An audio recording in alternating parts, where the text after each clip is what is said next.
wo bá gbé bá ń dárò ẹni ká gbé máa dárò lọ bí àlùkò bá ń kó sùn ẹni kó máa kó sùn rẹ̀ lọ àní bí lèkèlèkè bá ń fi ṣẹṣẹ fún ṣeré ẹni ó múra sí i lópin ìgbà tí ò bá ti gbé a lọ́wọ́ lórí ìkànnì Àrólé bàbá 1010 TV2 láti máa mọ́ròyìn wá lájà balẹ̀ àbùsí ti bù ṣe ó kọ́ mi ò yípadà yàn fún Elédùmarè ó náà tún rè lórí ìkànnì Àrólé bàbá 1010 TV2 mú kí gbogbo ẹ̀yin tẹ́jọ́ lólùfẹ́ mi wípé akúgbójú ọjọ́ ṣe rí níbi yóò kẹtọ́ ti láǹfààní láti máa darapọ̀ mọ́ wa lórí ìkànnì yìí èmi ní mà wá bí ìṣe wa ẹ̀yin náà láti máa bá lágbára lọ́wọ́ Elédùmarè agaro ò ní dá wa láṣẹ lọ́wọ́ Elédùmarè ìròyìn fún tààsìkò yìí náà látúgbálẹ̀ gbòde tá a ṣàjọ tá a mọ aṣojú mọ́ máwòrán yín pẹ̀lú bí ọkọ̀ bò ṣe yípadà àyànfẹ́ òun náà ni èmi ń jẹ́ kókó oníròyìn rẹ̀ ẹja máa gbé yẹ̀wò ṣáájú wíníwíní nínú ìròyìn náà. Ẹ wò ó lópin ìgbà tí Damagun bá sì dúró gẹ́gẹ́ bí alága fìdíhẹ́ nínú ẹgbẹ́ òṣèlú PDP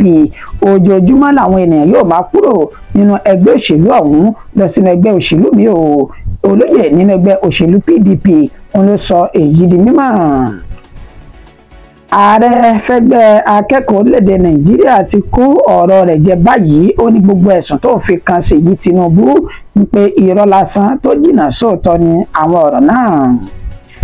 Àwọn agbébọn ti jí ọ̀jọ̀gbọ́n àgbà kan gbé lọ ní ìpínlẹ̀ Imo báyìí. Bákan náà ní ìpínlẹ̀ Abia àwọn agbébọn ṣekú pa ọlọ́pàá wọ́n tún ṣe bẹ́ẹ̀ jí ohun ìjà olóró wọn lọ nínú ìkọlù tó wáyé lásìkò táwọn ọlọ́pàá ọ̀hún tán lọ rèé mú ọ̀daràn kan tán darí bọ̀. Ìṣẹ́gun ìfọ̀kànbalẹ̀ ní ìròyìn eléyìí tó kù lọ́wọ́ mi yìí ikọ̀ fìjìláńtẹ́ ti ṣekú pa olórí àwọn báńdíìtì méjì ọ̀tọ̀ọ̀tọ̀ ní ìpínlẹ̀ Zamfara. Bẹ́ẹ̀ ni ọwọ́ ti bà àwọn agbésùmọ̀mí 4 ọ̀tọ̀ọ̀tọ̀ pẹ̀lú ohun ìjà olóró lọ́wọ́ wọn ní ìpínlẹ̀ Taraba. Níparí ohun gbogbo a gbọ́dọ̀ gbàgbé ilẹ̀ bàbá wa ẹja rántí pé ìjíde àti ìwọ́de mega rally Yorùbá Nation ó ti ń kanlẹ̀kùn gbọ̀ngbọ̀ngbọ̀n báyìí. Ẹja mọ̀ múròyìn náà wá lẹ́kùnrẹ́rẹ́.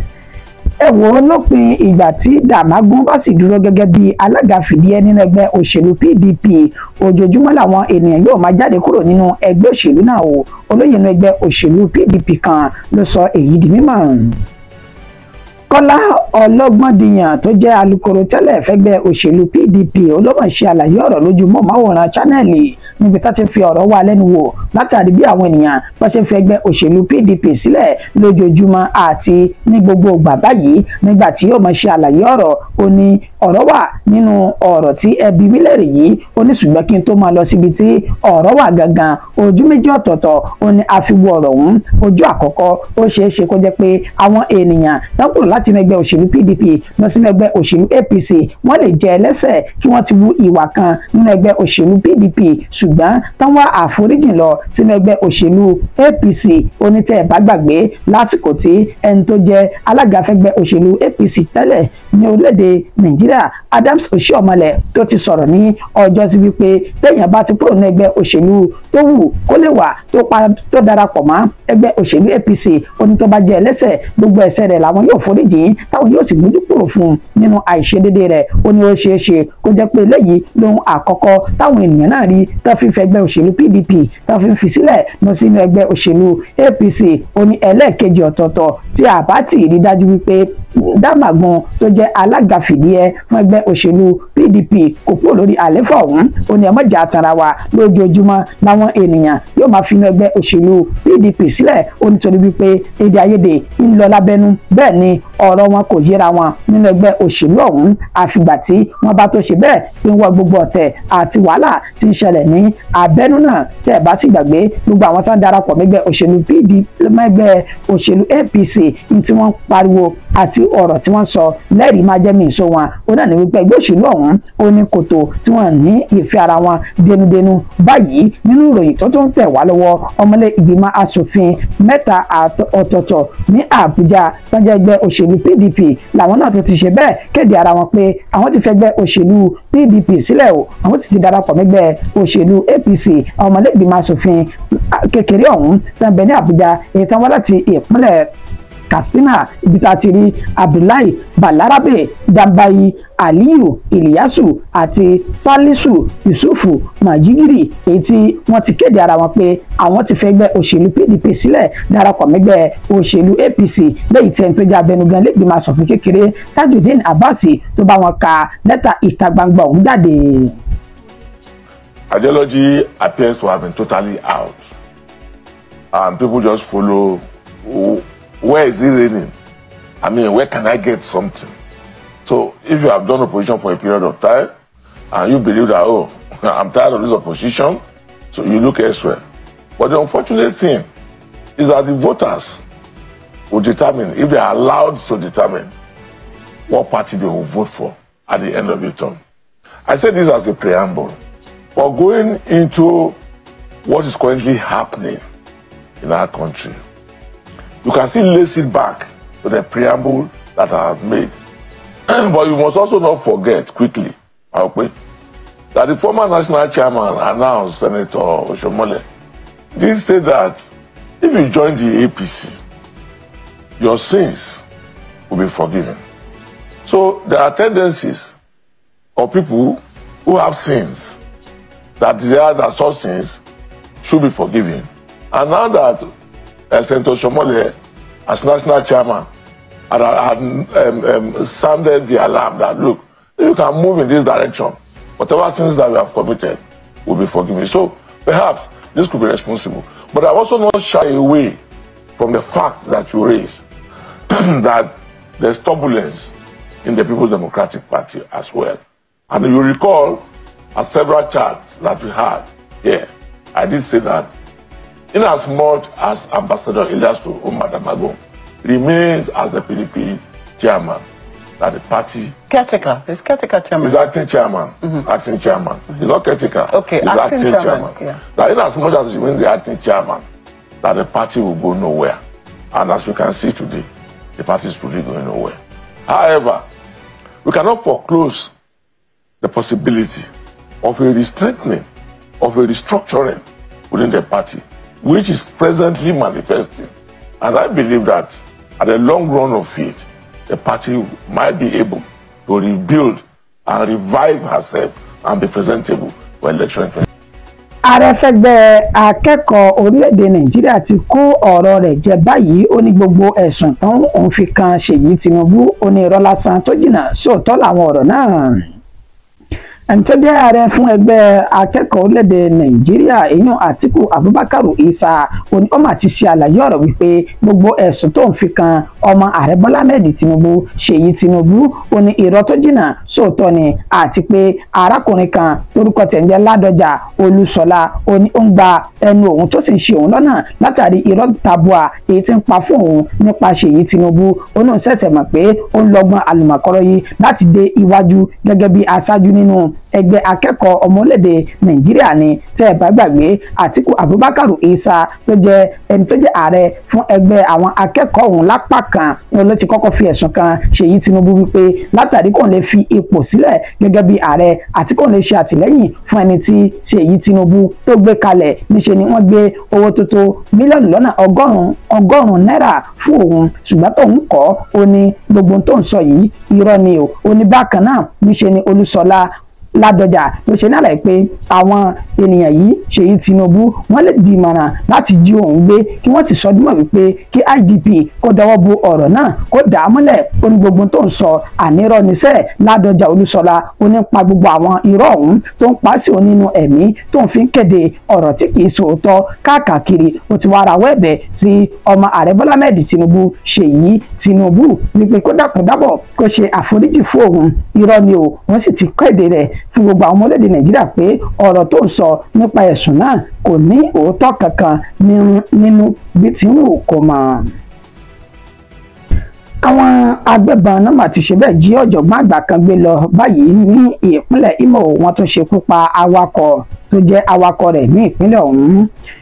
lọ́pọ̀pọ̀nà Òwèrì sí Aba ní ìjọba ìbílẹ̀ Ngo Ọ̀pàlà ní ìpínlẹ̀ Imo ní ìṣẹ̀lẹ̀ láabi náà ti ṣẹlẹ̀ pẹ̀lú bó ṣe ṣe ní àlàyé pé àwọn agbébọn tó jẹ́ báńdíìtì òní wọ́n dá ojú ọ̀nà náà sí méjì tí wọ́n sì ń jí oríṣiríṣi àwọn ènìyàn tó jẹ́ arìnrìn-àjò tí wọ́n jí wọn gbé nínú àwọn ènìyàn tó jí gbé ọ̀hún. Ibẹ̀ láti rí ẹni tó jẹ́ ọ̀jọ̀gbọ́n àgbà lórí tó tún jẹ́ olórí ẹ̀ka ẹ̀kọ́ Media and Information Technology ní ilé ẹ̀kọ́ gíga yunifásitì ti Uyo ní ìpínlẹ̀ Imo ni wọ́n ti fi páńpẹ́ òfin ní ìpínlẹ̀ Akwa Ibom ni wọ́n fi bẹ́ẹ̀ tí wọ́n jí gbé ní ìpínlẹ̀ Imo lásìkò tí wọ́n ń ṣe ìrìn àjò nínú àlàyé tí wọ́n ṣe ní ìkàbí dédé aago 6 ìrọ̀lẹ́ ó kù aago 6 ìrọ̀lẹ́ aago 6 àbọ̀ ìrọ̀lẹ́ ó kù ìṣẹ́jú 5 kó lù ní gbẹ̀rẹ́gbẹ̀rẹ́ ní ìṣẹ̀lẹ̀ náà ó ní ó ṣẹlẹ̀ gẹ́gẹ́ bí wọ́n ṣe ṣe ní àlàyé wípé lásìkò tí wọ́n fẹ́ jí ọ̀jọ̀gbọ́n ọ̀hún gbé náà tó ṣe bẹ́ẹ̀ yìnbọn lẹ́nu tó jẹ́ awakọ̀ rẹ̀ èyí tí wọn kò tí ì mórúkọ rẹ̀ lásìkò tí a fi ń kó ìròyìn jọ bẹ́ẹ̀ ni wọ́n ní àwọn ènìyàn tó kù tí wọ́n jọ jí gbé pẹ̀lú ẹni tó jẹ́ ọ̀jọ̀gbọ́n ilé ẹ̀kọ́ gíga ọ̀hún ó ní wọn kò tí ì ní àmì ìdánimọ̀ ẹnìkankan wọn lọ́wọ́ bẹ́ẹ̀ ni àwọn àjọ DSS àtàwọn ẹ̀ṣọ́ aláàbò tó kù ní gbogbo wọn ti ṣe bẹ́ẹ̀ pàkítímọ́lẹ̀ lọ sí inú igbó ọ̀hún láti dóòlà ẹ̀mí àwọn ènìyàn èyí tí wọ́n ti jí gbé wọ inú igbó sá lọ báyìí. Bákan náà lọ́mọ́mọ́ tún ṣe rí ní ìpínlẹ̀ Abia àwọn agbébọn ṣekú pa ọlọ́pàá wọn tún ṣe bẹ́ẹ̀ jí ohun ìjà olóró wọn lọ nínú ìkọlù tó wáyé ní ìpínlẹ̀ ọ̀hún. Òpópónà Port Harcourt sí Aba lélẹ́yìí náà tó ti ṣẹlẹ̀ ní ìpínlẹ̀ Abia nínú àlàyé tí wọ́n ṣe nípa ìkọlù ọ̀hún níṣẹ́ náà sọ bí mọ̀ wípé àwọn ọlọ́pàá náà wọ́n ní wọ́n lọ fún iṣẹ́ àkànṣe kan tí wọ́n sì ń darí bọ̀ láti Port Harcourt lẹ́yìn tí wọ́n fi páńpẹ́ òfin mú ẹni tí wọ́n pè ní ọ̀daràn tí wọ́n lọ rí gbé ní ilé rẹ̀ tí ń bẹ ní Port Harcourt ọ̀hún lásìkò tó ń darí bọ̀ níṣẹ́ ni wọ́n ní àwọn ọlọ́pàá bíi 5 kan ni wọ́n ń bẹ nínú ọkọ̀ wọn èyí tí wọ́n ti dárúkọ ASP Victor Eze àti Inspector Uwanochi Ndubu Eze tó fi mọ́ Christian Gbarate àti Inspector Ekoro Isongi nínú àlàyé tí wọ́n wá ṣe níṣe ni àwọn agbébọn ọ̀hún náà ṣe ìkọlù sí wọn lójijì tí wọ́n ń kọjá lọ ní ojú òpópónà ọ̀hún tí wọ́n sì ṣe ikú pa ọlọ́pàá tí orúkọ tẹ̀ ń jẹ́ Inspector Christian Gbarate nígbà tí wọ́n tún ní Ekoro Isongi tó jẹ́ ara àwọn ọlọ́pàá náà ó náà di àwátì ní àsìkò ọ̀hún orí kó àwọn èèyàn tó kù tẹ́ jẹ́ ọlọ́pàá orí kó wọn yọ wọ́n bá ẹsẹ̀ wọn sọ̀rọ̀ wọ́n sì sá àsálà fún ẹ̀mí wọn níṣe ni wọ́n jí ìbọn ọlọ́pàá tán gbẹ̀mí lẹ́nu rẹ̀ bẹ́ẹ̀ ni wọ́n tún ṣe bẹ́ẹ̀ tú ẹni tó jẹ́ ọ̀daràn tí wọ́n gbé náà tí wọ́n tú kalẹ̀ tí wọ́n sì fa ẹsẹ̀ wọn sọ̀rọ̀ wọ inú igbó lọ bó tilẹ̀ jẹ́ pé àwọn ọlọ́pàá tó kù wọ́n rí àtìlẹ́yìn àwọn ènìyàn wọn tó kù wọ́n rí gbà ṣùgbọ́n kó tó di wípé wọ́n débi tí ìṣẹ̀lẹ̀ ohun ti ṣẹlẹ̀ níṣe ni àwọn oníṣẹ́ láabi náà wọ́n ti bá ẹsẹ̀ wọn sọ̀rọ̀ tẹ́lẹ̀ ti júbà ehoro wàyó iléeṣẹ́ ọlọ́pàá ìpínlẹ̀ Abia wọ́n ní ìwádìí ti ń tẹ̀síwájú lórí àwọn ènìyàn náà àti pé ní pàtàkì jùlọ ọ̀daràn tí wọ́n gbé bẹ́ẹ̀ ni wọ́n sọ dúró wípé ẹni tí ó jẹ́ ọlọ́pàá náà ṣekú pa náà ó ní wọ́n ti gbé lọ sí mọ́ṣúárì tí í ṣe ilé ìgbókùpamọ́sí wọ́n sì ti rí ọlọ́pàá Ekoro Isongi èyí tó di àwátì lásìkò ọ̀hún lẹ́ni tí kò fi ara pa. Ìṣẹ́gun ìfọ̀kànbalẹ̀ ní ìròyìn tó kù báyìí o ikọ̀ fìjìláńtẹ́ ló ti ṣekú pa olórí àwọn báńdíìtì méjì ní ìpínlẹ̀ Zamfara. Ikọ̀ fìjìláńtẹ́ ìpínlẹ̀ Zamfara ní agbègbè tó pè ní Maikwanuga ìjọba ìbílẹ̀ Mafara ní ìpínlẹ̀ ọ̀hún ó ní wọ́n mà ti ṣe bẹ́ẹ̀ ṣẹ́gun ọ̀tá tán sì rẹ́yìn odi pẹ̀lú bá ṣe ṣekú pa àwọn méjì tó jẹ́ olórí àwọn agbésùmọ̀mí báńdíìtì tí wọ́n ti ń fi gbogbo ìgbà gbogbo ọjọ́ gbogbo àsìkò tó ti fi ń ṣe bẹ́ẹ̀ ṣekú pa àwọn ènìyàn ní gbogbo kọ̀rọ̀kọ́ndù ìjọba ìbílẹ̀ Mafara yìí gẹ́gẹ́ bá ṣe fi orúkọ àwọn oníṣẹ́ láabi náà tó fi hàn dé wọ́n dárúkọ Jíjì Dan Auta àti Ṣàgìlì nínú ìkọlù tí fìjìláńtẹ́ tí wọ́n jọ ṣe síra wọn ibẹ̀ náà ti ṣe bẹ́ẹ̀ lẹ́yìn àwọn oníṣẹ́ láabi méjèèjì ọ̀tọ̀ọ̀tọ̀ tí wọ́n sì ti gba èkuru jẹ lọ́wọ́ ẹ̀bọ̀ra báyìí níṣe ni inú àwọn olùgbé agbègbè náà ló ń dùn tó dé pé wọ́n ní kò pẹ́ kò jìnnà yìí ó ní àwọn ọ̀daràn méjèèjì ni wọ́n ti wá ṣe ìlérí fún àwọn pé ká máa múra sílẹ̀ báwọn bọ̀ wá sọsẹ́ àwọn sì bọ̀ wá ṣe bẹ́ẹ̀ wá sọ òkò ìbànújẹ́ sínú àwọn mọ̀lẹ́bí tàbí ní ìjọba ìbílẹ̀ ọ̀hún ṣùgbọ́n inú wọn dùn nígbà tí ikọ̀ fìjìláńtẹ́ tó ti ṣe bẹ́ẹ̀ dá ẹjọ́ tó ti ṣe bẹ́ẹ̀ ṣekú pa wọ́n tẹ́lẹ̀dùmarè sì dájọ́ ikú fún wọn ṣáájú káwọn gan kan tó máa dájọ́ ikú fún àwọn ènìyàn ní ìjọba ìbílẹ̀ Mafara ní ìpínlẹ̀ Zamfara náà. bẹ́ẹ̀ ni ọwọ́ ti bà àwọn agbésùnmọ̀mí 4 pẹ̀lú ohun ìjà olóró lọ́wọ́ wọn ní ìpínlẹ̀ Taraba.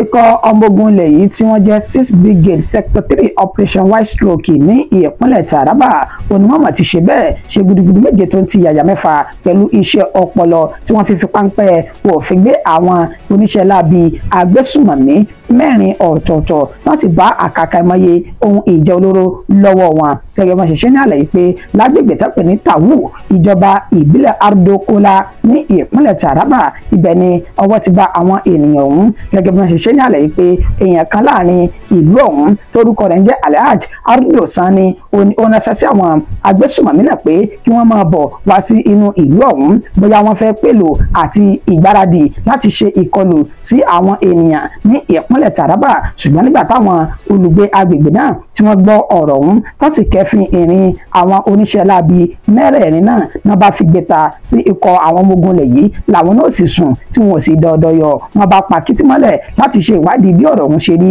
bẹ́ẹ̀ ni wọ́n ṣe fi páńpẹ́ òfin gbé àwọn oníṣẹ́ láabi afurasí 4 ọ̀hún wọ́n bá ìbọn ní oríṣiríṣi lọ́wọ́ wọn àti àkàkà ìmọye ọta ìbọn tó fi mọ́ àdá 3 ọ̀tọ̀ọ̀tọ̀ pẹ̀lú àwọn oríṣiríṣi ohun ìjà olóró míì tí ó ń bẹ ní àkàtà àwọn ènìyàn 4 ọ̀hún bẹ́ẹ̀ ni iléeṣẹ́ ikọ̀ ọmọ ogun ilẹ̀ yìí ní ẹ̀ka ti 6 Brigade Sector 3 ọ̀hún náà ti lu àwọn ikọ̀ ọmọ ogun ilẹ̀ yìí náà lọ́gọ̀ọ́ ẹnu pẹ̀lú bẹ́sẹ̀ tètè pa kìtìmọ́lẹ̀ sí ìpè àwọn olùgbé agbègbè ọ̀hún wọ́n tún wá rọ àwọn agbègbè wípé ẹ káre ẹ kú iṣẹ́ ọmọ ọ̀dọ̀ rere ṣùgbọ́n ẹ túbọ̀ máa ya ikọ̀ ojú ní alákànfin sọ́rí bẹ́ẹ̀ àwa náà ò ní jìnnà sí yín láti máa wá ojútùú sí ìṣòro àìsí ètò ààbò ní gbogbo kọ̀rọ̀kọ́ndù ìpínlẹ̀ náà.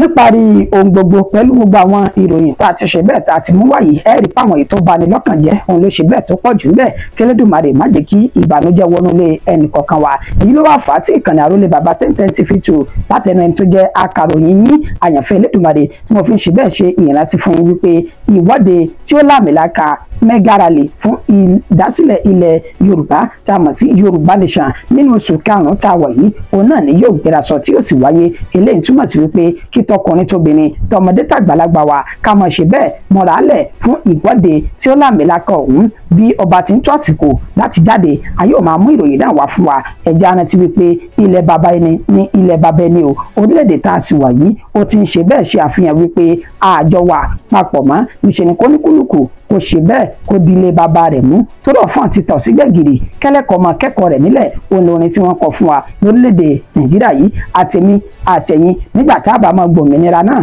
Elédùmarè kò ní jẹ́ kó ṣe ẹ̀yìn ẹnì kọ̀ọ̀kan wa. kídùn kó pọ̀ ṣókí ó ní ọbẹ̀ ogi ṣùgbọ́n kí n tó máa lọ kókó oníròyìn rẹ̀ ẹja tó pẹ̀kẹ́lú lẹ́ẹ̀kan sí i. ẹ wo lópin ìgbà tí Dàmágún bá sì dúró gẹ́gẹ́ bí alága fìdíhẹ nínú ẹgbẹ́ òṣèlú PDP ojoojúmọ́ làwọn èèyàn yóò máa jáde kúrò nínú ẹgbẹ́ òṣèlú ọ̀hún olóyè kan nínú ẹgbẹ́ òṣèlú PDP la ló mú ìròyìn náà wá. bákan náà lásán di mímọ̀ wípé ààrẹ fẹ́gbẹ́ akẹ́kọ̀ọ́ orílẹ̀-èdè Nàìjíríà ti kó ọ̀rọ̀ rẹ̀ jẹ lẹ́ni tó ṣe ní àlàyé wípé irọ́ tó jìnnà sóòótọ́ ló ń pamọ́ Ṣèyí Tinubu lórí gbogbo àfikún ẹ̀sùn tó ń fi kàn pé ó gbé òun pamọ́ ó sì ṣèbálàṣègbolo àmọ́ pé àwọn agbébọn náà ti jí ọ̀jọ̀gbọ́n àgbà kan gbé lọ ní ìpínlẹ̀ Imo pẹ̀lú awakọ̀ rẹ̀ tí wọ́n ṣe bẹ́ẹ̀ tán ṣekú pa. bákan náà la sọ dímọ̀ pé ìpínlẹ̀ Abia àwọn agbébọn ṣekú pa ọlọ́pàá kan wọ́n sì tún ṣe bẹ́ẹ̀ jí ohun ìjà olóró wọn lọ nínú ìkọlù tó wáyé lásìkò tí wọ́n lọ rí mọ́ ọ̀daràn.